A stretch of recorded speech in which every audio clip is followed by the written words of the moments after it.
3 दिनों की लंबी छुट्टियां सुमिता को 3 युगों के समान लग रही थी। पहला दिन घर के कामकाज में निकल गया, दूसरा दिन आराम करने और घर के लिए जरूरी सामान खरीदने में बीत गया। लेकिन आज सुबह से ही सुमिता को बड़ा खालीपन लग रहा था। खालीपन तो वह कई महीनों से महसूस कर रही थी, लेकिन आज तो सुबह से ही वह खासी बोरियत महसूस कर रही थी। बाई खाना बनाकर जा चुकी थी। सुबह के 11 ही बजे थे। सुमिता का नहाना धोना और नाश्ता भी हो चुका था। झाड़ू पोछा और कपड़े धोने वाली बाइयाँ भी अपना अपना काम करके जा चुकी थी। यानी अब दिन भर न किसी का आना था और न ही किसी का जाना था। टीवी से भी बोर होकर सुमिता ने टीवी बंद कर दिया और फोन हाथ में लेकर उसने थोड़ी देर बात करने के इरादे से अपनी सहेली आनंदी को फोन लगाया। हेलो।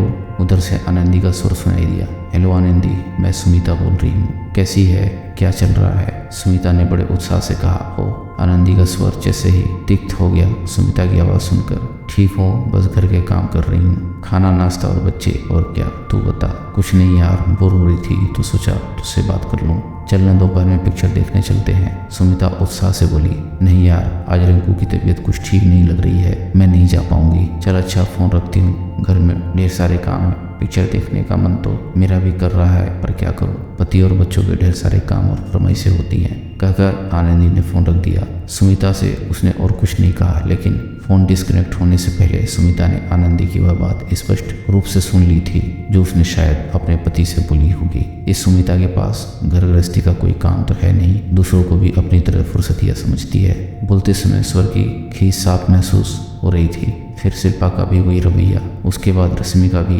यानी सुमिता से बात करने के लिए न तो किसी के पास फुर्सत थी और न ही दिलचस्पी। सबकी सब आजकल उससे कतराने लगी थी, जबकि ये तीनों किसी जमाने में उसके सबसे करीब हुआ करती थी। एक गहरी सांस भरकर सुमिता ने फोन टेबल पर रख दिया। अब किसी और को फोन लगाने की इच्छा उसकी नहीं थी। वह उठकर गैलरी में आ गई। नीचे की लॉन में बिल्डिंग के बच्चे खेल रहे थे। न जाने क्यों उसके मन में एक फुट सी उठी और आंखें भर आई। किसी के शब्द कानों में गूंजने लगे थे। तुम भी अपने माता पिता की इकलौती संतान हो सुमी, और मैं भी। हम दोनों ही अकेलेपन का दर्द समझते हैं, इसलिए मैंने तय किया है कि हम ढेर सारे बच्चे पैदा करेंगे ताकि हमारे बच्चों को कभी अकेलापन महसूस न हो। समीर हंसते हुए अक्सर सुमिता को छेड़ता रहता था। बच्चों को अकेलापन का दर्द महसूस न हो कि चिंता करने वाले समीर की खुद ही जिंदगी को अकेला करके सुन्नेपन की गर्त में ढकेल आई थी सुमिता। लेकिन तब कहाँ सोच पाई थी वह कि एक दिन खुद इतनी अकेली होकर रह जाएगी। कितना गिड़गिड़ाया था समीर, आखिर तक कितनी विनती की थी उसने।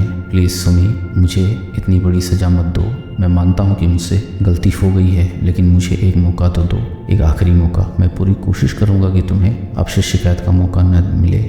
समीर बार बार अपनी गलतियों की माफ़ी मांग रहा था, उन गलतियों की जो वास्तव में गलतियां थी ही नहीं। छोटी छोटी अपेक्षाएं, छोटी छोटी इच्छाएं थी जो एक पति सहज रूप से अपनी पत्नी से करता है। जैसे उसकी शर्ट का बटन लगा दिया जाए, बुखार से तपते और दुखते उसके माथे को पत्नी प्यार से सहला दे, कभी मन होने पर उसकी पसंद की कोई चीज़ बनाकर खिला दे। लेकिन समीर की इन छोटी छोटी अपेक्षाओं पर भी सुमिता बुरी तरह से भड़क जाती थी। उसे इन्हें पूरा करना गुलामी जैसा लगता था। नारी शक्ति, नारी स्वतंत्रता, आर्थिक स्वतंत्रता, इन शब्दों ने तब उसका दिमाग खराब कर रखा था। स्वाभिमान, आत्मसम्मान, स्वावलंबी मन, इन शब्दों के अर्थ भी तो कितने गलत रूप से ग्रहण किए थे उसके दिलो दिमाग ने। मल्टीनेशनल कंपनी में अपनी बुद्धि के और कार्यकुशलता के बल पर सफलता हासिल की सुमिता ने।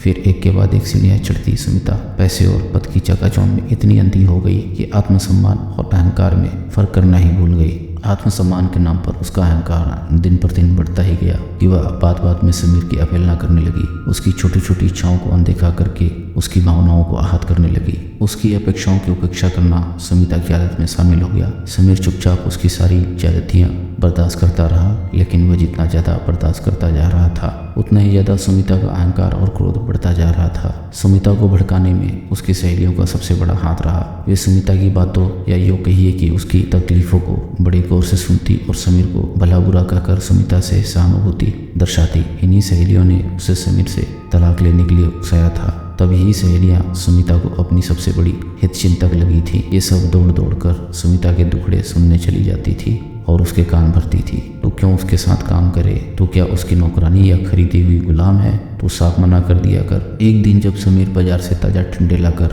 अपने हाथ के मसाले वाले भरवा टिंडे बनाने का अनुरोध किया तो सुमिता बुरी तरह बिफर गई। वह अभी ऑफिस से थकी आई है और समीर उसे चूल्हे चौके का काम करने को कह रहा है। उस दिन सुमिता ने न सिर्फ समीर को बहुत कुछ उल्टा सीधा कहा बल्कि साफ साफ ये भी कह दिया कि अब वह और अधिक उसकी गुलामी नहीं करेगी। आखिर वह भी इंसान है, कोई खरीदी हुई बंदी नहीं कि जब तब सिर झुकाकर उसका हुक्म बजाती रहे। उसे इस गुलामी से छुटकारा चाहिए। समीर सन खड़ा रह गया। एक छोटी सी बात पर इतना बड़ा मुद्दा बनेगा यह तो उसने सपने में भी नहीं सोचा था। इसके बाद वह बार बार माफी मांगता रहा पर सुमिता न मानी तो आखिर में सुमिता की खुशी के लिए उसने अपने आंसू पीकर तलाक के कागजों पर दस्तखत करके उसे मुक्त कर दिया। पर सुमिता क्या सचमुच मुक्त हो पाई? समीर के साथ जिस बंधन में बंधकर वह रह रही थी उस बंधन में वह सबसे अधिक आज़ाद थी, स्वच्छंद और अपनी मर्जी की मालिक थी। समीर के बंधन में जो सुरक्षा थी उस सुरक्षा ने उसे समाज में सिर ऊंचा करके चलने का एक गौरवमयी आज़ादी दे रखी थी।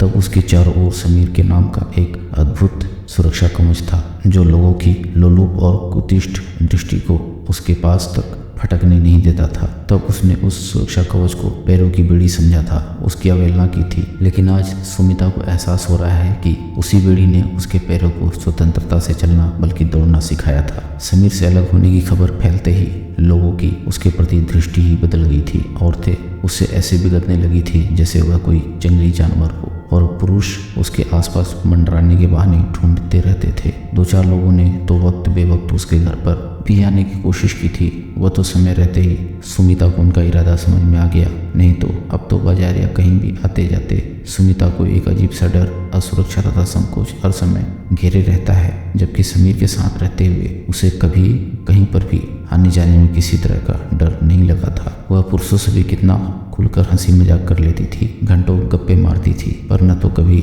सुमिता को कोई झिझक हुई और न ही साथी पुरुषों को ही। पर अब किसी भी परिचित पुरुष से बातें करते हुए वह अंदर से घबराहट महसूस करती है। हंसी मजाक तो दूर, परिचित औरतें खुद भी अपने पतियों को सुमिता से दूर रखने का भरसक प्रयत्न करने लगी है। भारती के पति विशाल से सुमिता पहले कितनी बातें, कितनी हंसी ठिठोली करती थी। चारों जने अक्सर साथ में ही फिल्म देखने, घूमने फिरने या रेस्टोरेंट में साथ साथ लंच या डिनर करने जाते थे। लेकिन सुमिता के तलाक के बाद एक दिन आरती ने अकेले में स्पष्ट शब्दों में कह दिया, अच्छा होगा कि तुम मेरे पति विशाल से दूर ही रहो। अपना घर तो तोड़ ही चुकी हो, अब मेरा घर तोड़ने की कोशिश मत करो। सुमिता स्तब्ध रह गई। इसके पहले तो आरती ने कभी इस तरह से बात नहीं की थी। आज क्या ये एक अकेली औरत द्वारा अपने पति को फंसा लिए जाने का डर उस पर हावी हो गया। आरती ने तो पूरी तरह से उससे संबंध खत्म कर लिए। आनंदी, रश्मि, शिल्पी का रवैया भी दिन पर दिन रूखा होता जा रहा था। वे भी अब उससे कन्नी काटने लगी थी। उन्होंने पहले की तरह अब अपनी शादी या बच्चों की सालगिरह पर सुमिता को बुलावा देना बंद कर दिया। कहाँ तो यही चारों जब तब सुमिता को घेरे रहती थी। सुमिता को पता ही नहीं चला कि कब से उसकी आंखों से आंसू बह रहे थे। 4 साल हो गए उसे तलाक लिए। शुरू के साल भर तो उसे लगा कि जैसे वह कैद से आज़ाद हो गई है, अब वह अपनी मर्जी से रहेगी। पर 1.5-2 साल होते होते वह अकेली पड़ने लगी। न कोई हंसने बोलने वाला था, न साथ देने वाला। सारी सहेलियां अपने पति बच्चों में व्यस्त होती गई और सुमिता अकेली पड़ती गई। आज उसे अपनी स्वतंत्रता, स्वावलंबन, अपनी नौकरी, पैसा सब कुछ बेनामी सा लगता है। अकेले तन्हा जिंदगी बिताना कितना भयावह व दुखद होता है। लोगों के भरे पूरे परिवार वाला घर देखकर सुमिता का अकेलापन का एहसास और अधिक बढ़ जाता था और वह अवसादग्रस्त सी हो जाती थी। अपनी पढ़ाई का उपयोग उसने कितनी गलत दिशा में किया था। स्वभाव में नम्रता के बजाय उसने अहंकार को बढ़ावा दिया और उसी गलती की कीमत वह अब चुका रही है। सोचते सोचते सुमिता सबकने लगी। खाना खाने का मन भी नहीं हुआ उसका। दोपहर 2 बजे उसने सोचा घर बैठने से अच्छा है अकेले फिल्म देखाएं। फिर वह फिल्म देखने पहुंच गई। फिल्म के इंटरवल में कुछ चिरपरिचित आवाज़ों ने सुमिता का ध्यान आकर्षण किया। देखा तो नीचे दाईं ओर आनंदी अपने पति और बच्चों के साथ बैठी थी। उसकी बेटी रिंकू चहक रही थी। सुमिता को समझते देर नहीं लगी कि आनंदी का पहले से प्रोग्राम बना हुआ होगा। उसने सुमिता को टालने के लिए ही रिंकू की तबीयत का बहाना बनाया था। आगे की फिल्म देखने का मन नहीं किया उसका, पर खिन मन लिए हुए बैठी रही। अगले कई दिन ऑफिस में भी वह गुमसुम सी रही। उसकी और समीर की पुरानी दोस्त सहकर्मी कोमल कई दिनों से देख रही थी कि सुमिता उदास और बुझी बुझी रहती। कोमल समीर को बहुत अच्छी तरह जानती थी। तलाक के पहले कोमल ने सुमिता को बहुत समझाया था कि वह गलत कर रही है, मगर सुमिता को कोमल अपनी दुश्मन और समीर की अतरंग लगती थी, इसलिए उसने कोमल की एक न सुनी। समीर से तलाक के बाद फिर कोमल ने भी उससे बात करना लगभग बंद ही कर दिया था। लेकिन आज सुमिता की आंखों में बार बार आंसू आ रहे थे। कोमल अपने आप को रोक न पाई। वो सुमिता के पास जाकर बैठी और बड़े प्यार से उससे पूछा, क्या बात है सुमिता, बड़ी परेशान नजर आ रही हो। उसके सहानुभूतिपूर्ण स्वर और स्पर्श से सुमिता के मन में जबा गुबार आंसू के रूप में बहने लगा। कोमल बिना उससे कुछ कहे ही समझ गई कि उसे अब समीर को छोड़ देने का दुख हो रहा है। मैंने तुम्हें पहले ही समझाया था कि सुमी, समीर को छोड़ने की गलती मत कर, लेकिन तुमने अपनी धुन उन शुभचिंतकों की बातों में कर मेरी एक भी न सुनी। तब मैं तुम्हें दुश्मन लगती थी। आज छोड़ गई ना तुम्हारी सारी सहेलियां तुम्हें अकेली। कोमल ने कड़वे स्वर में कहा, बस करो कोमल, अब मेरे दुखी मन पर और तीर न चलाओ। सुमिता रोते हुए बोली, मैं पहले से ही जानती थी कि वे सब बिना पैसे का तमाशा देखने वालों में से है। तुम उन्हें खूब पार्टी देती थी, घुमाती फिराती थी, होटलों में लंच देती थी, इसलिए सब तुम्हारी हाँ में हाँ मिलाती थी। तब उन्हें तुमसे दोस्ती रखने में अपना फायदा नजर आता था, लेकिन आज तुम जैसी अकेली औरत से रिश्ता बढ़ाने में उन्हें डर लगता है कि कहीं तुम मौका देखकर उनके पति को न फंसा लो। बस इसलिए वे सतर्क हो गई हैं और तुमसे दूर रहने में ही उन्हें समझदारी लगी। कोमल का स्वर अब भी कड़वा था। सुमिता अब भी चुपचाप बैठी आंसू बहा रही थी। और तुम्हारे बारे में पुरुषों का नजरिया औरतों से बिल्कुल अलग है। पुरुष हर समय तुमसे झूठी सहानुभूति जताकर तुम पर तुरे डालने की फिराक में रहते हैं। अकेली औरत के लिए इस समाज में अपनी इज्जत बनाए रखना बहुत मुश्किल है। अब तो हर कोई अकेले में तुम्हारे घर आने का मंसूबा बनाता रहता है। कोमल का स्वर सुमिता की हालत देखकर अब कुछ नम्र हुआ। मैं समझ रही हूँ कोमल, मैं खुद परेशान हो गई हूँ ऑफिस के पुरुष सहकर्मियों और पड़ोसियों के व्यवहार से। सुमिता आंसू पोंछकर बोली, तुमने समीर से सामंजस्य बिठाने का जरा सा भी प्रयास नहीं किया, थोड़ा सा धीरज नहीं रखा साथ चलने के लिए, अपने अहम पर अड़ी रही, समीर को समझने का जरा सा भी प्रयास नहीं किया, तुमने पति पत्नी के रिश्ते को मजाक समझा। कोमल ने कठोर स्वर में कहा। फिर सुमिता के कंधे पर हाथ रख करके अपने नाम के अनुरूप कोमल स्वर में बोली, समीर तुझसे सच्चा प्यार करता है, तभी 4 साल से अकेला है। उसने दूसरा ब्याह नहीं किया, वह आज भी तेरा इंतजार कर रहा है। कल मैं और केशव उसके घर गए थे, देखकर मेरा तो दिल सच में भर आया। समीर ने डाइनिंग टेबल पर अपने साथ एक थाली तेरे लिए भी लगाई थी। वह आज भी अपने परिवार के रूप में बस तेरी ही कल्पना करता है। उसे आज भी तेरा इंतजार है, बल्कि तेरे आने का विश्वास भी है। इससे पहले कि वो मजबूर होकर दूसरी शादी कर ले, उससे समझौता कर ले, वरना उम्र भर पछताती रहेगी। उसके प्यार को देख छोटी मोटी बातों को नज़रअंदाज कर दे। हम यही गलती करते हैं कि प्यार को नज़रअंदाज करके छोटी मोटी गलतियों को पकड़ कर बैठ जाते हैं और अपना रिश्ता, अपना घर तोड़ लेते हैं। पर ये नहीं सोचते कि घर के साथ साथ हम स्वयं भी टूट जाते हैं। एक गहरी से सांस लेकर कोमल चुप हो गई। सुमिता की प्रतिक्रिया जानने के लिए उसके चेहरे की ओर देखने लगी। समीर मुझे माफ करेगा क्या? सुमिता उसकी प्रतिक्रिया जानने के लिए उसके चेहरे की ओर देखने लगी। समीर के प्यार पर शक मत कर सुमी, तू सच बता, समीर के साथ गुजारे हुए 3 सालों में तू ज्यादा खुश थी या उससे अलग होने के बाद 4 सालों में तू ज्यादा खुश रही? कोमल ने सुमिता से सवाल पूछा, जिसका जवाब उसके चेहरे की मायूसी ने ही दे दिया। लौट जा सुमी, लौट जा, इससे पहले कि जिंदगी के सारे रास्ते बंद हो जाए, अपने घर लौट जा।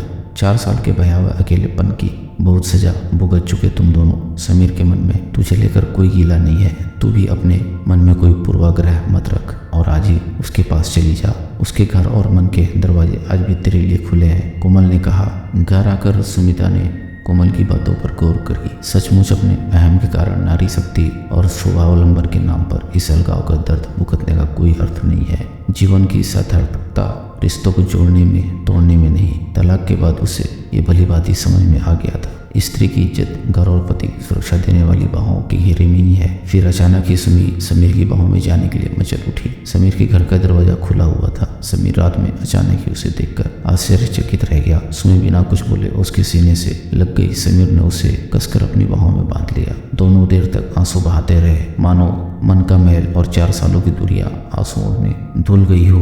बहुत देर बाद समीर ने सुमी को अलग करते हुए कहा, मेरी तो कल छुट्टी है, पर तुम्हें तो ऑफिस जाना है ना, चलो अब सो जाओ। मैंने नौकरी छोड़ दी है समीर, सुमी ने कहा। छोड़ दी है? पर क्यों? समीर ने आश्चर्य से पूछा। तुम्हारे ढेर सारे बच्चों की परवरिश करने की खातिर, सुमी ने शर्माते हुए कहा। तो समीर हंस पड़ा। फिर दोनों एक दूसरे की बाहों में खोए हुए अपने कमरे की ओर चल पड़े। दोस्तों, कहानी पसंद आई हो तो वीडियो को लाइक करें और चैनल को सब्सक्राइब करें। हम ऐसी मज़ेदार कहानियाँ आपके लिए लाते रहेंगे।